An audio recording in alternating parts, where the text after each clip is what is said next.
না, পুজোটা হচ্ছে প্রথম কথা হচ্ছে দুটো মত, একটা হচ্ছে শাক্ত মত, একটা তন্ত্র মত। এবার আমি দেখা গেল যে তন্ত্রমত বা শাক্ত মতের কোনোটাই জানি না, তার মানে কি আমি পুজো করার অধিকারী নই?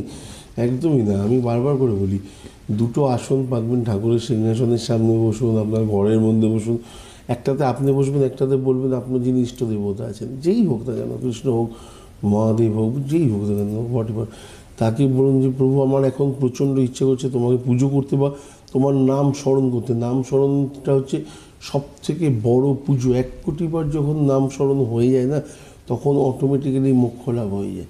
তো সেই মানুষটার মধ্যে সে জীবনে কখনো কোনো দিন পাপ কাজ করতে পারবে না, যে 1 কোটি বার নাম উচ্চারণ করে ফেলবে বা স্মরণ করে ফেলবে। আমরা বলি না যে আমাদের যদি কোনো কারণে কোনো পাপ ক্ষয় করতে হয় আমরা গঙ্গায় যাই, তাহলে গঙ্গায় গেলে আমাদের দৈহিক পাপ নষ্ট হতে পারে, কিন্তু মনের ভেতরটাতে যদি, বারবার করে বলি আমি, সেটাকে যদি নষ্ট করতে হয় তাহলে নাম নেওয়াটা অত্যন্ত জরুরি। আমার মনের মধ্যে নানান রকম অশান্তি কাজ করছে, ছেলে স্কুলের মাইনে দেওয়া বা ফ্যামিলির এই প্রবলেম, ফ্যামিলির ওই প্রবলেম, অর্থনৈতিক প্রবলেম, পাড়ার ওই লোকটা এই করেছে সেই করেছে, হাজার একটা প্রবলেমের মধ্যে দিয়ে যদি আমি ভগবানকে স্মরণ করি, একজন অ্যাস্ট্রোলজার কিন্তু আপনি পৃথিবীর যে কোনো মানুষের কাছে যেন শান্তি পাবেন না। আলটিমেটলি নামকরণটা শুদ্ধভাবে করুন এবং মাথায় যেন তখন কেউ না থাকে, কোনো কিছুর আগমন না হয়, শুধুমাত্র সেই দেবতার আপনি 3 দিন পরে দেখবেন যে আসনটা নিয়ে আপনি বসতেন, সেই আসনের মধ্যে আপনারই ইষ্ট দেবতার পায়ের ছাপ রয়েছে।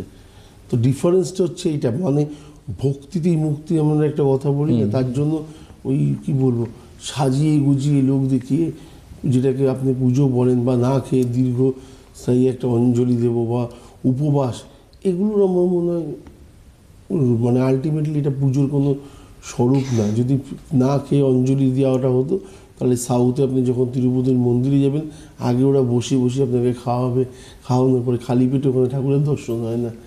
ডিফারেন্সটা কেন একই পৃথিবীর মধ্যে?